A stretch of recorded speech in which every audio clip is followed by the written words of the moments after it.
Desde el Departamento de Comunicaciones de la Universidad de Antofagasta les damos la bienvenida a este ciclo de diálogos en tiempos de pandemia. En esta modalidad, nuestra académica contará con 30 minutos de presentación para luego dar paso a las preguntas de los participantes, si las hubiere.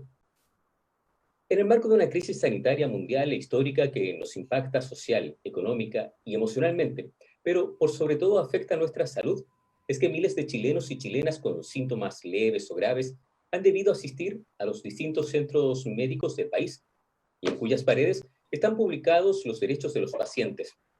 Pero, ¿cuántos los hemos leído? ¿Los recordamos? ¿O los conocemos? ¿Cambia esta realidad con los pacientes COVID-19? Para saber más sobre este tema es que dialogamos con la abogada y académica de nuestra universidad, candidata a magíster en Derecho Penal y Educación, especialidad acreditada del proceso penal, psicología, familia y derecho, perspectiva de género en las ciencias jurídicas y sociales. Bienvenida Fabiola Rivero Rocas a estos diálogos en tiempos de pandemia. Muchas gracias. Muchas gracias por la presentación y bueno, muy agradecida a nombre de la carrera de Derecho de la Facultad de Ciencias Jurídicas de la Universidad de Antofagasta de participar en este tipo de actividades con el objetivo de los temas asociados a derechos de las personas a toda la comunidad antofagastina y no solamente de la comuna, sino que también regional. Para hacer esto un poco más dinámico, yo he preparado una presentación en PowerPoint. No sé si es posible que ustedes la puedan proyectar. Básicamente, esta presentación tiene por objeto poder ilustrar a las personas que están el día de hoy siguiéndonos en esta conversación las características que tiene nuestro sistema de protección a la salud. Desconozco si ya las personas están viendo la presentación. Aún no, Fabiola, estoy en eso. Ahora, Eduardo, te apoyo. Por favor.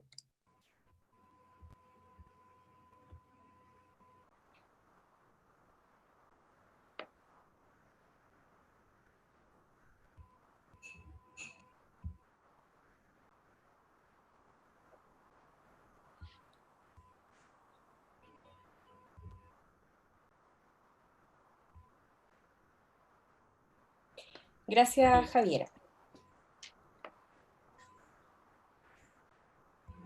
Lo primero que debemos indicar es que, la siguiente por favor, que nuestra Constitución establece en el artículo 19, donde están establecidos todos los derechos fundamentales que nos asisten en nuestro país, el derecho a la denominada protección a la salud, ¿ya? En primer término, el Estado protege el libre acceso a el acceso del sistema de salud que la persona prefiera.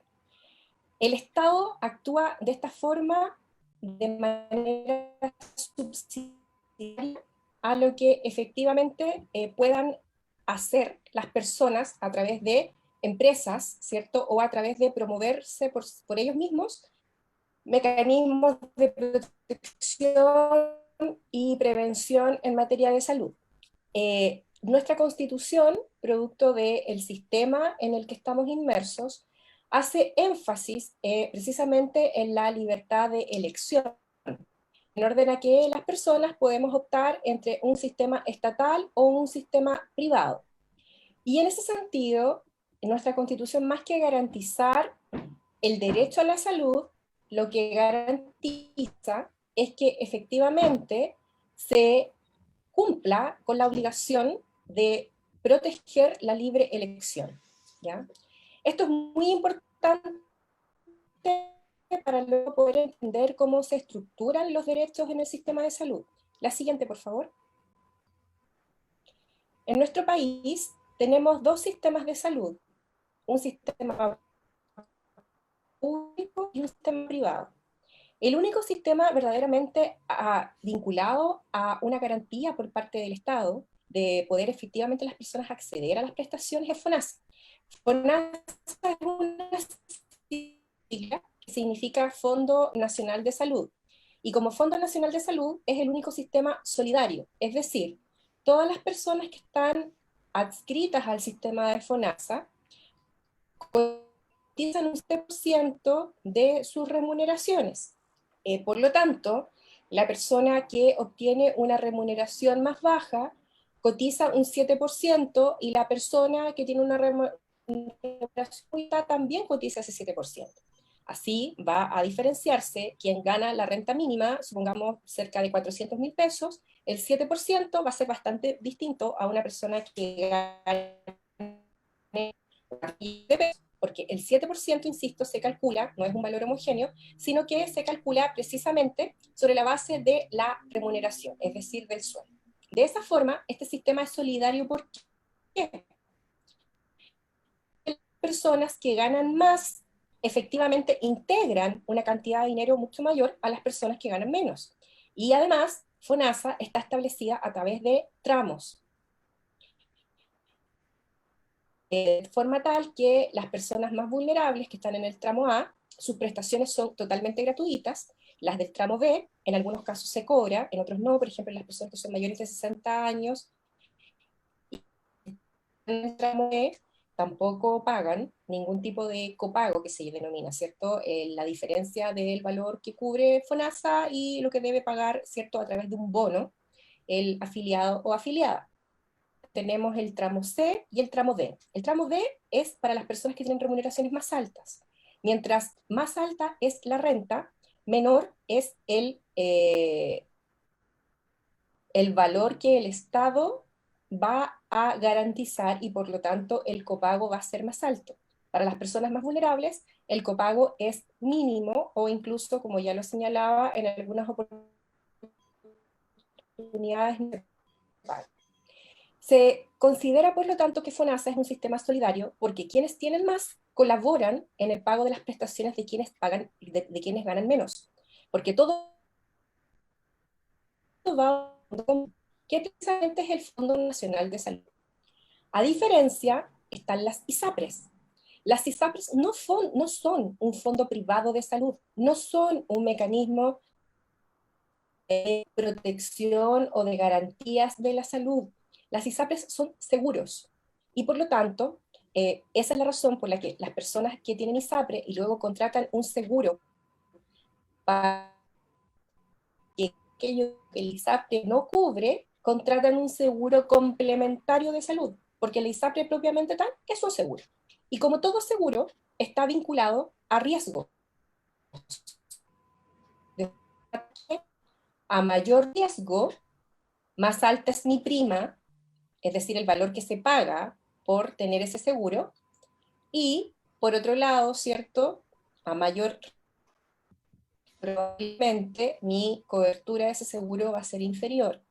Entonces el concepto de riesgo es una situación bastante compleja que se ha mantenido durante todo la discusión que existe de la creación del sistema privado de salud en Chile.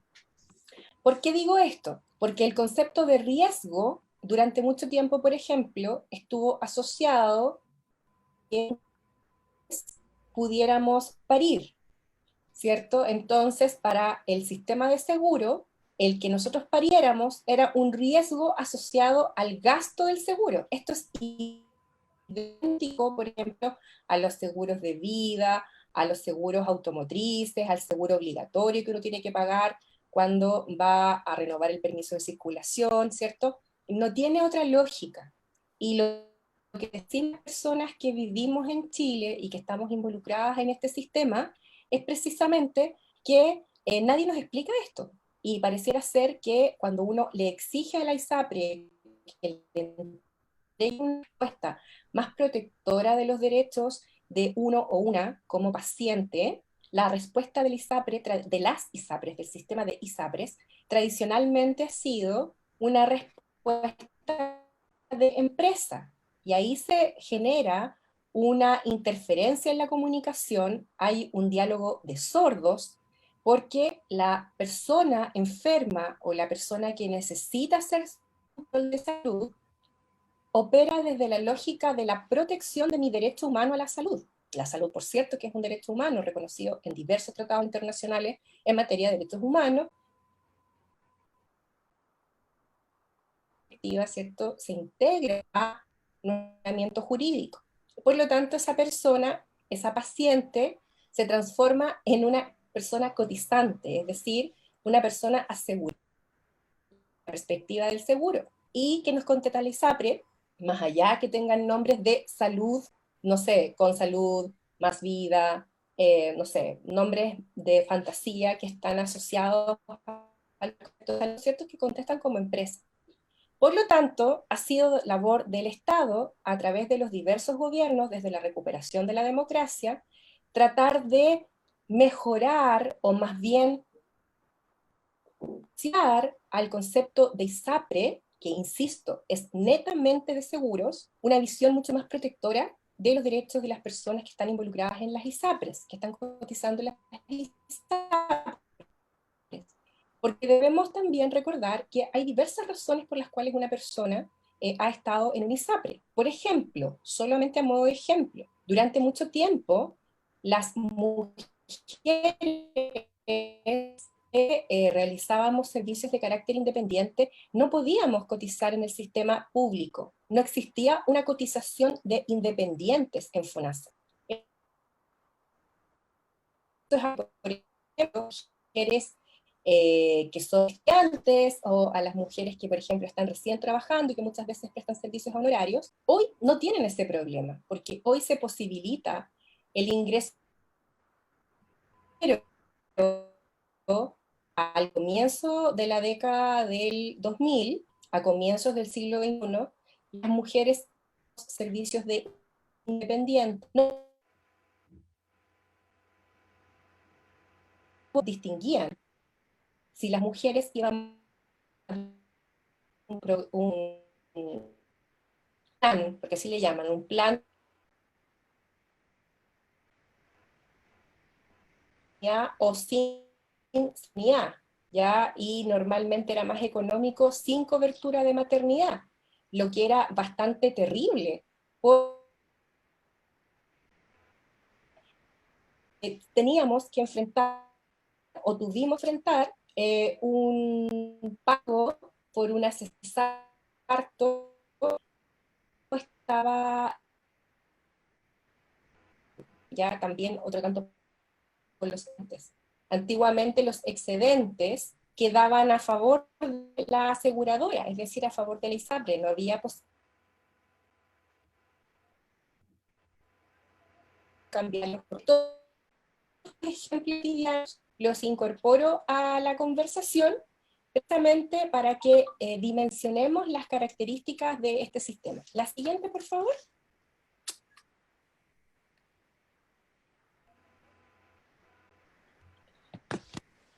Entonces, muchas gracias. Me comunica que a veces se corta la conexión. No sé si ahora se escucha mejor. ¿Sí? Gracias, las personas que movieron la cabecita, muchas gracias.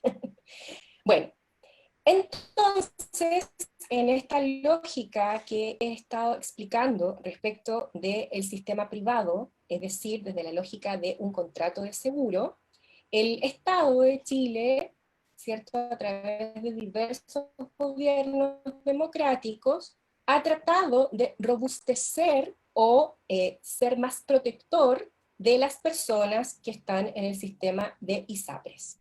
¿Bien?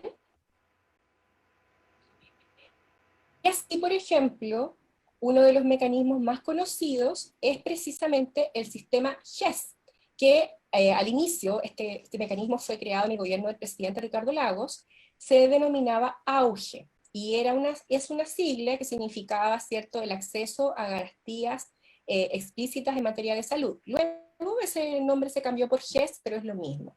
Y todos los años se van incorporando en un listado, en un catálogo de patologías, todos los años se van incorporando nuevas patologías, de forma tal que cualquier persona que tiene una enfermedad que es bastante asidua o bastante concurrente en la población chilena, y por población chilena no me refiero a los nacidos en Chile, sino que personas que vivan en Chile, y por lo tanto son miembros del sistema de salud de Chile.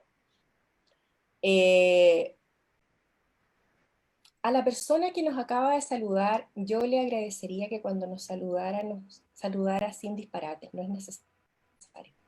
¿Bien? Nos acaban de escribir una grosería poco adecuada a esta conversación ciudadana.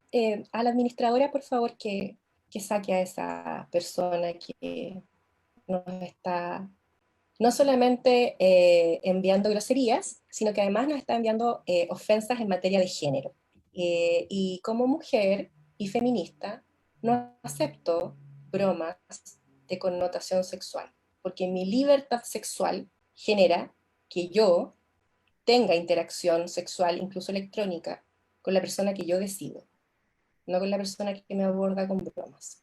Ahí se eliminó a la persona que estaba escribiendo. Muchas gracias. Como feminista estoy tan acostumbrada a este tipo de situaciones, tristemente. Trabajamos cotidianamente para que mi hija no tenga que vivir en una sociedad que se caracteriza por estas conductas que se maquillan de graciosas, pero la verdad es que de gracia no tienen nada. Vamos a continuar. Y hablábamos, ¿cierto?, de esta creación del auge, precisamente como un primer mecanismo, o el mecanismo más conocido, de robustecer la protección de las personas en un sistema privado de salud. Ya decía, ¿cierto?, nuestro compañero Eduardo, que también tenemos una ley de derechos y deberes del paciente, donde uno de los derechos esenciales es precisamente el derecho a la información. Y una de nuestras obligaciones esenciales es el buen trato con los funcionarios y funcionarias de la salud, independientemente del sistema público o privado, ¿ya? ¿Por qué? Porque muchas veces, así como recién una persona consideró que era razonable hacer una broma de connotación sexual a una expositora, porque yo no sé si lo había hecho a un expositor. Hay personas también inadecuadas que piensan que pueden maltratar a las personas que nos atienden en materia de salud, ¿ya? Y esas personas obviamente pueden ser incluso detenidas por las afrentas que viva el personal de salud. Y por otro lado, nosotros tenemos derecho a exigir, por ejemplo, conocer el alcance y el sentido de nuestros exámenes. Por ejemplo, conocer nuestra historia clínica, conocer los procedimientos que se nos van a realizar y, en la medida de lo posible, es decir, mientras la persona tenga la capacidad de comprender y esté en un estado de conciencia que le permita comprender, saber cuál va a ser el procedimiento que se me va a realizar. Y aquí ya estamos entrando a materia directamente de COVID. Por ejemplo, una persona decidir si solo va a requerir, en el caso de ser necesario, frente a una situación límite y, por cierto, no deseada, como puede ser la potencial pérdida de la vida, decidir si va a solo pedir cuidados paliativos o va a solicitar que se realice todo lo necesario o incluso estar conectada hasta que se declare una muerte cerebral. ¿Ya? Eso está dentro del catálogo de nuestros derechos como pacientes, si bien no está regulada la eutanasia activa, ¿ya? Como en otros países, estoy pensando por ejemplo Suiza, donde uno puede comprar una inyección para un buen morir, eso significa eutanasia, ¿cierto? Pero sí la versión pasiva de la eutanasia. Es decir, no hacer un acto positivo para morir voluntariamente en un EU, es decir, en un buen morir, pero sino más bien la eutanasia, es decir, voluntariamente el paciente o la paciente que sabe que no tiene retorno, comenzó ya el proceso de fallecimiento, porque la muerte es eso, es un proceso, independientemente de la causa, y que en definitiva diga, mire, yo solamente quiero cuidados paliativos, no quiero que artificialmente me sigan extendiendo la vida.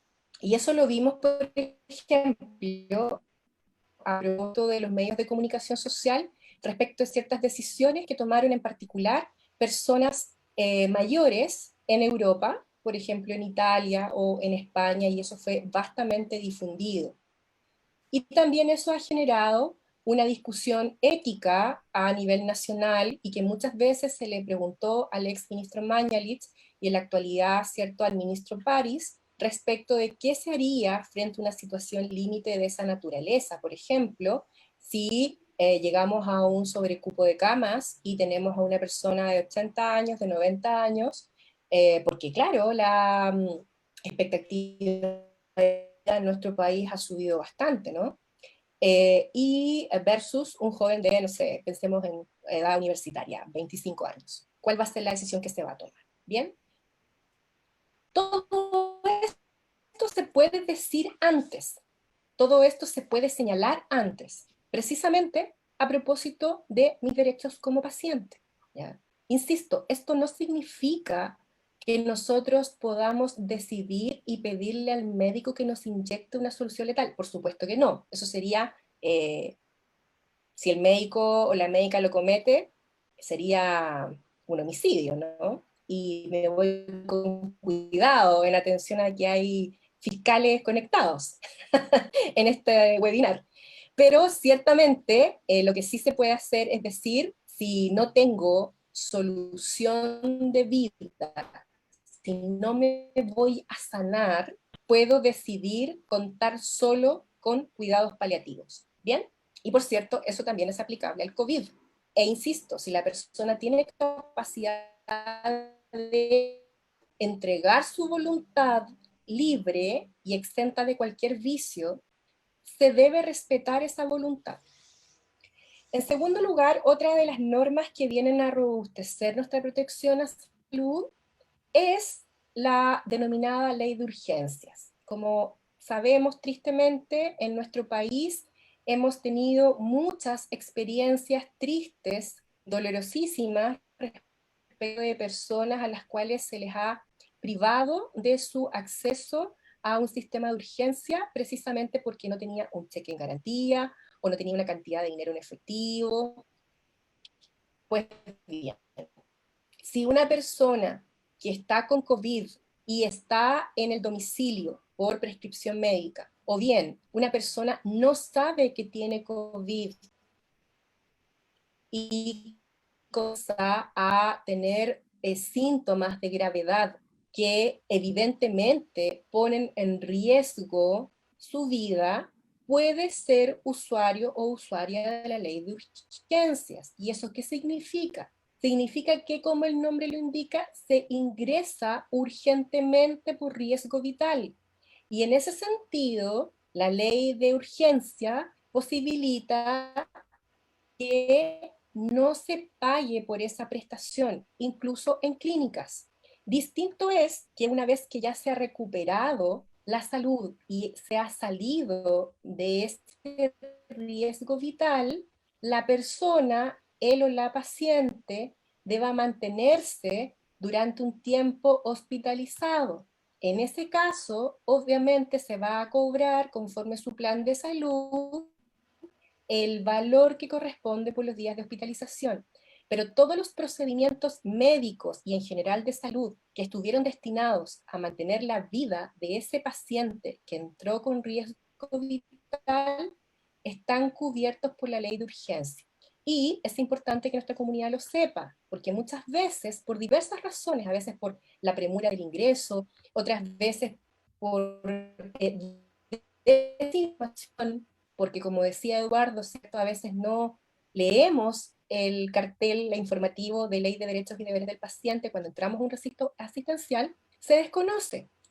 Y por eso es importante la labor que realiza nuestra universidad, precisamente para que nuestra comunidad regional sepa de estos derechos y que son aplicables a COVID, porque muchas personas llegan complicadas de salud en riesgo vital sin saber que tienen COVID, o también puede suceder que personas que están en la casa se agraven y necesiten ir a la urgencia. Disculpen. Porque también otra cosa importante señalar, no todas las personas que tienen diagnóstico positivo de COVID-19 necesitan estar hospitalizadas. Y eso está asociado muchas veces, ¿cierto? Bueno, a veces simplemente a aquellos misterios, ¿verdad? Que la ciencia todavía, la ciencia humana todavía no ha sido capaz de desarrollar en esta materia, pero también a veces por situaciones persistentes, como puede ser una enfermedad crónica. Entonces la pregunta es, ¿y qué pasa, por ejemplo, con una persona hipertensa o una persona diabética que deba tener cobertura mientras está siendo atendida por COVID, ya sea en el domicilio, con el concepto de, por ejemplo, de hospitalización domiciliaria, muy usado en nuestra ciudad, o incluso dentro de la hospitalización mi patología crónica? Pues bien, ahí cubre el GES, ¿ya? Porque la mayor parte de las enfermedades crónicas en nuestro país están dentro de la cobertura GES. También nos hacen muchas preguntas respecto de accidentes del trabajo, y uno va a decir, oye, pero ¿qué tiene que ver los accidentes del trabajo en todo esto? Porque la verdad es que esa es una ley muy vieja, ¿cierto? La 16.744, ya las leyes vamos en la 21.000 y fracción, como para que ustedes más o menos vean lo antigua que es esta ley. Bueno, pues bien, ¿y qué pasa si yo me contagio de COVID en mi trabajo? Pensemos, por ejemplo, en un administrativo de un laboratorio de toma de exámenes, ¿ya? Pienso, por ejemplo, en algún psicólogo, psicóloga, trabajador o trabajadora social, psiquiatra, que trabaje, por ejemplo, en un COSAM, y una persona que tiene una patología de salud mental llega descompensada a ese COSAM y, por ejemplo, se pone a toser sin mascarilla. Este es un ejemplo que no es propio de mi creatividad, ¿eh? Este es un ejemplo de algo que sucedió hace aproximadamente 2 meses en Antofagasta, ¿cierto? Una persona descompensada que se saca la mascarilla delante del equipo. ¿Qué se hace frente a eso? Bueno, en este caso, ¿cierto? ¿Qué opera? La ley de accidentes del trabajo y todo el sistema de salud asociado al trabajo. ¿Por qué? Porque acá la pregunta vital es que yo me he contagiado o he visto en riesgo mi salud precisamente con ocasión o propósito de mi trabajo, ¿ya? Esta ley también es aplicable a nuestros estudiantes, ¿verdad? A veces, esto es al margen, no tiene que ver con el COVID, a veces se desconoce, pero nuestros estudiantes también están asegurados en ese sentido, ¿verdad? Y por último, tenemos el famoso CAEC, ¿cierto? Que en el último tiempo se ha puesto un poco de moda, precisamente por el concepto de enfermedad catastrófica, ¿ya? Este CAEC es un seguro que va incorporado en nuestras cotizaciones de salud, así como, por ejemplo, nuestras cotizaciones de AFP, hoy día que están tan, son la noticia del día de hoy, ¿verdad? Así como nuestra cotización de AFP, por regla general, es de un 13%, donde el 10% va al ahorro individual y el resto paga administración y seguros, ¿ya? El CAEC también es un pago asociado a un seguro. Y es un seguro de enfermedad catastrófica. Como el nombre lo indica, una enfermedad que no se tenía en cuenta, una enfermedad que ha ingresado a la vida del paciente, ha ingresado a la familia del mismo paciente y genera el efecto del nombre, genera una verdadera catástrofe a nivel familiar. Entonces, a propósito de lo mismo, ¿cierto? Hace unas semanas veíamos a través de el trabajo de los y las periodistas que habían algunas personas hospitalizadas que en una clínica santiaguina, me parece, habían quedado con una deuda de 18 millones de pesos. Y uno se pregunta, ¿y por qué entonces también por las noticias nos enteramos que el primer ministro, ¿verdad? Boris Johnson en el Reino Unido no pagó ni un centavo por su prestación de salud? Bueno, porque los sistemas son distintos, ¿cierto? En primer lugar. Y en segundo lugar, Porque en Chile, ¿cierto?, para que proceda el CAEC, es decir, la protección, vamos a decir, ¿verdad? La protección por enfermedades catastróficas, es necesario que el cotizante informe dentro de 48 horas, luego de acontecido la enfermedad catastrófica, que va a usar el CAEC. Y ese es un plazo fatal. Entonces la pregunta ¿es posible señalar que el COVID-19, bajo ciertas circunstancias, es una enfermedad catastrófica? Sí, ¿cierto? Por otro lado, si una persona está mal, está con ventilación mecánica, vamos a pedirle que dentro de 48 horas de su situación malograda active el CAEC. No, ¿cierto? Entonces el gobierno de Chile, a través de una resolución de la Superintendencia de Salud y de ISAPRES, que es el organismo que, como el nombre lo indica, tiene por objetivo vigilar, supervigilar el actuar dentro de la legalidad de las ISAPRES y de la salud en general, ¿cierto? Donde también, por ejemplo, las personas reclaman por los aumentos de los planes de salud, no solamente se hace a través de recursos de protección, también se puede concurrir a la superintendencia. Pues bien, en este caso, ¿cierto? La superintendencia ordenó a cada una de las ISAPRES que frente a una situación catastrófica generada por COVID-19, entonces la activación va a ser automática. Y esa es una disposición de la superintendencia de salud y de ISAPRES. No es una disposición que se les haya ocurrido por razones éticas a las ISAPRES. Hoy en la mañana veía una propaganda televisiva que decía que X ISAPRE, no la vamos a mencionar, ¿cierto? Empieza con, decía que dentro de los beneficios del ISAPRE en materia de COVID, el beneficio era la activación automática. La verdad es que me parece maravilloso que lo informen, que sepan los cotizantes de Consalud, ahí se me salió, que efectivamente la activación es automática, pero no es solamente de ellos y ellas, sino que de cualquier cotizante de ISAPRE, porque la Superintendencia de Salud, es decir, la institucionalidad pública, le ha ordenado a las ISAPRES que así debe ser, y de esa forma no generar mayores conflictos respecto de si cabe o no cabe, tiene la cobertura o no la tiene, porque definitivamente, ¿cierto? Hay personas que son incluso asintomáticas de COVID-19, muchos de nosotros que estamos participando en este webinar, probablemente incluso hemos sido contagiados o contagiadas y no lo supimos porque fuimos asintomáticas. Pero hay personas que efectivamente, por la razón que fuere, ¿verdad? Esto ha sido una verdadera catástrofe. Y en este caso, ¿cierto? Sepan estas personas que tienen la cobertura catastrófica. También en la mañana me preguntaban ¿qué pasa con los montos? Bueno, el Estado también ha estado trabajando respecto de la paquetización, es decir, de establecer montos respecto de lo que cubre o no la prestación. Y en ese sentido, ¿cierto? La idea es que las personas no paguen y si algo tienen que pagar, que ese pago sea el mínimo, ¿ya? Y sobre la base de su plan de seguro, perdón, de salud, de cobertura, dependiendo si es de seguro o es de FONASA. Bueno, por mi parte, creo que, no sé qué tan pasada estoy en la hora, creo que estamos un poquito pasados de los 30 minutos, pero ahora estoy dispuesta, o sea, absolutamente disponible a alguna interacción, consulta, lo que estimen pertinente. Gracias.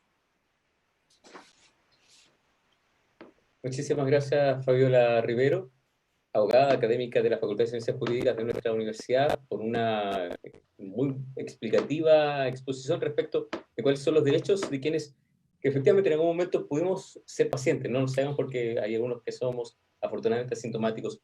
Javiera, Tamara, dejo con ustedes la posibilidad de que haya preguntas a través de nuestras redes sociales. Y Eduardo, bueno, a través del chat de Zoom no nos ha llegado nada. Al correo electrónico nos llegó una pregunta y tiene que ver con si hay alguna diferencia o algo en particular que considerar en pacientes postrados. Disculpe, me estaban hablando sobre precisamente lo que ustedes me decían, que tengo problemas de conexión. Ya Sí, me estaban sí, sugiriendo por interno que me cambiara de red, pero bueno, ya lo hicimos por esta red. ¿Qué claro, me sí, decías? ya llegamos Disculpa, al por final. favor, pido disculpa. El Fabiola, tema de los pacientes postrados. sí, si hay alguna diferencia o algunos aspectos distintos que considerar en cuanto a las mismas coberturas o a los derechos en estas circunstancias. Respecto de los pacientes postrados, no debería haber ninguna diferencia. Por el contrario, en lo que los pacientes postrados, lo que sucede con ellos es que si están en hospederías, por decirlo de forma general, van a recibir la prestación de salud en la hospedería. Estoy pensando, por ejemplo, en las personas postradas mayores, que a veces están en lugares de larga estadía, es decir, que viven en hogares que se le denomina, ¿cierto? Ya no se usa ese término, pero hogares de ancianos, ¿ya? Por ejemplo, pensemos en el asilo de calle Paraguay, acá en Antofagasta, ¿ya? Van a recibir esa asistencia en el mismo lugar donde residen, y en el caso de ser necesario, pueden ser trasladados a una hospitalización, ¿ya? Y en el caso de que vivan en el domicilio, ¿cierto? Con cuidado de muchas veces de enfermeras, de enfermeras o enfermeros de 24 y con atención de los consultorios del APS que van a los domicilios, entonces la atención también se tiene que brindar en ese mismo domicilio, pero no hay ninguna diferencia, por el contrario. Ya, perfecto. Gracias, Perfecto. Fabiola. Tenemos otra pregunta que se hizo a través de Zoom y la pregunta es, ¿qué puede hacer un paciente FONASA que es trasladado a un hospital privado por COVID y queda con una deuda alta? Gracias. Teóricamente, porque también esto conversábamos con Javier hace unas horas, teóricamente no debería quedar con esa deuda, Alejandra. ¿Por qué? Porque, claro, a ver, una distinción. Los pacientes FONASA, por regla general, deben asistir a un sistema público. Así, por ejemplo, los y las cotizantes de FONASA se atienden por regla general en consultorios en el hospital regional, pero eso no es excluyente a que una persona FONASA pueda pedir la atención de sistema privado. ¿Bien? Pero distinto, y por lo tanto en ese sistema privado va a tener que pagar el copago que corresponde. Y el ejemplo clásico de esto es el pago del bono, ¿cierto? Si yo voy al consultorio acá, al ¿cierto? Y soy FONASA, probablemente no voy a tener pago, porque ese es el consultorio asociado a mi sistema de salud. Pero si yo quiero ir a la clínica X, ¿cierto? En este caso voy a tener que pagar el bono, el copago.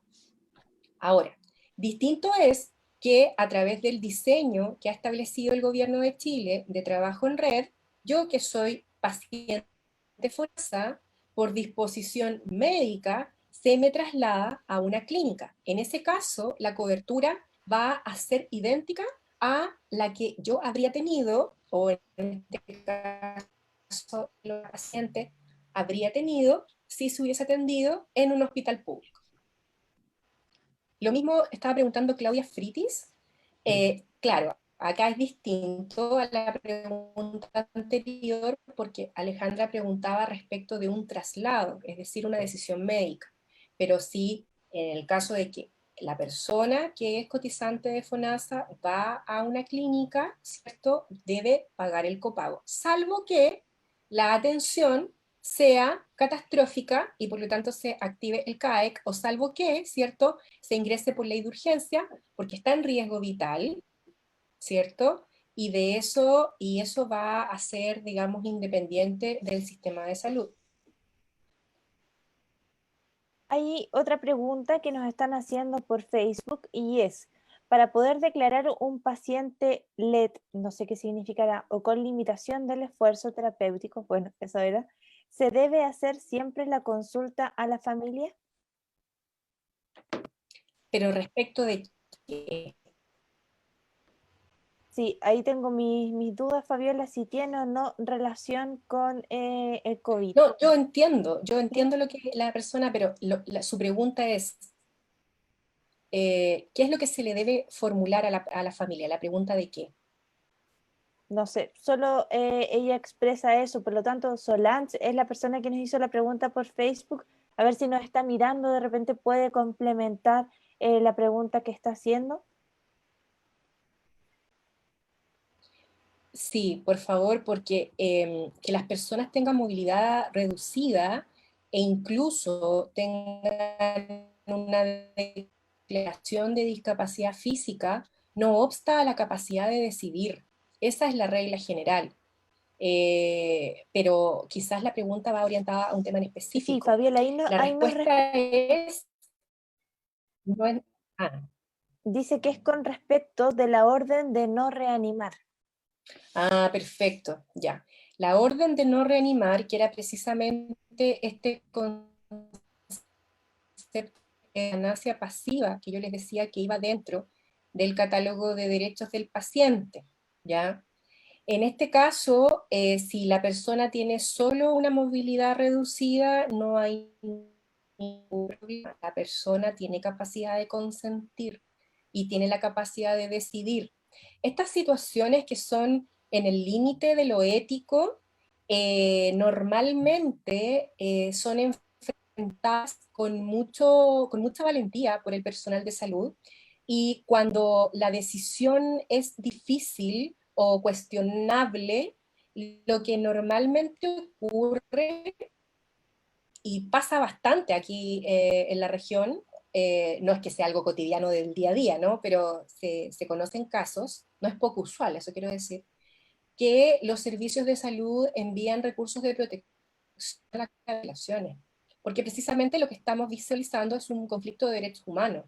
Por un lado, cierto, el Estado de Chile tiene la obligación de proteger la vida, pero también el mismo Estado de Chile ha dotado de leyes para respetar la libertad de las personas.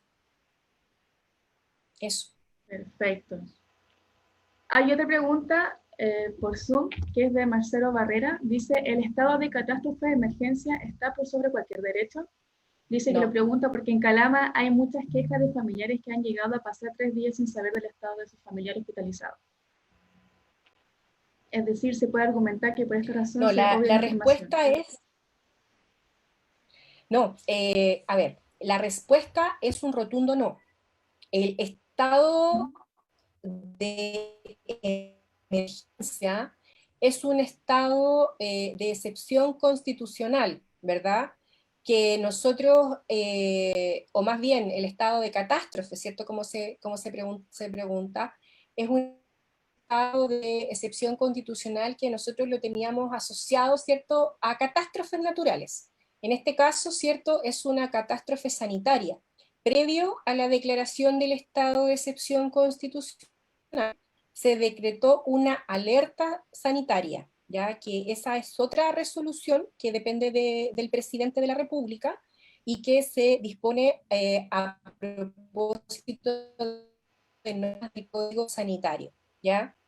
Esta alerta sanitaria también siempre se utiliza de forma muy restrictiva. Pensemos, por ejemplo, con las peticiones que se hicieron años anteriores para declarar alerta en Antofagasta a propósito del basural de la Chimba. Siempre la visión es restrictiva, ¿ya? Porque aquello implica restricciones de otras prestaciones de salud. Por ejemplo, y a propósito de lo que, en realidad, prestaciones sanitarias, a propósito de lo que preguntaba Claudia Fritis, ¿qué pasa si el sistema está colapsado y no se atiende por otra patología? Eso está pasando. El Hospital Regional de Antofagasta hoy en día es un hospital COVID-19. Y la pregunta es, ¿qué pasa con las cirugías que estaban o no calendarizadas, ¿verdad? Y que se debieron dejar de hacer o que las familias tuvieron que pagar el sistema privado. Dramático, porque precisamente la alerta sanitaria posibilita aquello, porque la situación es complejísima. Estamos en una pandemia de carácter mundial y hemos visto que el Estado ha buscado respuestas. Por ejemplo, a través del sistema de Capredena, a través de buques hospital, Ya nosotros, en nuestro Ministerio de Defensa, tiene la tecnología y la capacidad de establecer buques hospital. Y de esta forma, ¿cierto? Operaciones de menor complejidad se están haciendo dentro de la embarcación con personal de la Armada de Chile, que es personal de salud de primera línea, y que están recorriendo las costas de nuestro país, habiéndose hecho las primeras intervenciones en Talcahuano y en Valparaíso, ¿ya? Pero suceden estas cosas. Ahora, volviendo al estado de excepción constitucional, claro, tenemos un estado de excepción prorrogado y además tenemos el alerta sanitaria. Pero ninguna de estas dos figuras, ya sea la alerta sanitaria o el estado de excepción, implica que una persona o un familiar de una persona no va a tener derecho a la información, porque eso es vulneración a los derechos del paciente, absolutamente. Además, recordemos que el estado de excepción constitucional que nos rige, porque la alerta sanitaria, insisto, es otra cosa. La alerta sanitaria es lo que dice relación con lo sanitario. El estado de excepción, que es lo que restringe nuestros derechos humanos, se refiere solamente a la libertad de movilización, a mi libertad de tránsito. Por eso es que hay toque de queda a una determinada hora, porque no puedo salir del lugar en que me encuentre sin un salvoconducto, es decir, sin la autorización del orden público. Y lo otro que implica es que se destina un jefe de las fuerzas, que en este caso es el general de mayor antigüedad, que es el general del aire, ¿cierto? El general Aguirre, y es el general de Aguirre el que organiza materias de orden público, no es otra cosa. De forma tal, por ejemplo, si hay un saqueo, y no sé, pensemos, Carabineros no lo sabe, y por lo tanto se demoran en llegar, el general Aguirre puede disponer de fuerzas de carabineros para que se presente al lugar. Pero de ninguna manera tiene esto que ver con la ausencia de información. Y en ese caso, si la persona que nos consulta sabe de situaciones así o bien le ha afectado, siempre su derecho es a reclamar directamente al hospital a través de la OIRS, que es la Oficina de Información, Reclamos y Sugerencias, a través de la ley de transparencia, haciendo un requerimiento. Como son servicios públicos, también pueden recibir denuncias directas en la Contraloría, que pueden ser incluso denuncias anónimas, y también la Contraloría, eso, y denuncias también se pueden hacer incluso a las autoridades jerárquicas dentro del gobierno de la provincia del Loa, en este caso la gobernadora del Loa o directamente nuestro intendente regional. Muchas gracias, Fabiola, abogada académica de la Facultad de Ciencias Jurídicas de la Universidad de Antofagasta, por esta presentación para conocer acerca de los derechos de los pacientes en COVID-19, una pandemia que obviamente nos complica a todos y que ya nos has podido comentar respecto incluso en la última parte de lo que significa este estado de excepción en el que nos encontramos. Muchísimas gracias por estar con nosotros y sin duda alguna que quedan temas por seguir conversando y tal vez en estos diálogos en tiempo de pandemia podamos seguir haciéndolo. Muchas gracias, Fabiola.